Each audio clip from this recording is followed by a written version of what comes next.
црквата и од световната власт, па времето што ни е допуштено да го искористиме за духовно единство во предложеното послушание.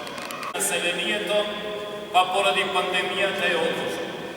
Но кога и да се одржи, и како жители, и како македонци, потребно е задолжително да ја извршиме таа обврска која ќе покаже не само колку сме, туку и каде сме, а сето тоа да се организира и да биде согласено со меѓународните стандарди. Па во отвореното општество за сите нема место за етиката и моралните вредности на религиите, нема место за искуството на црквата, нема место за Бога. Мотивите на некои групи кои сакаат своите определби да ги наметнат над мнозинството.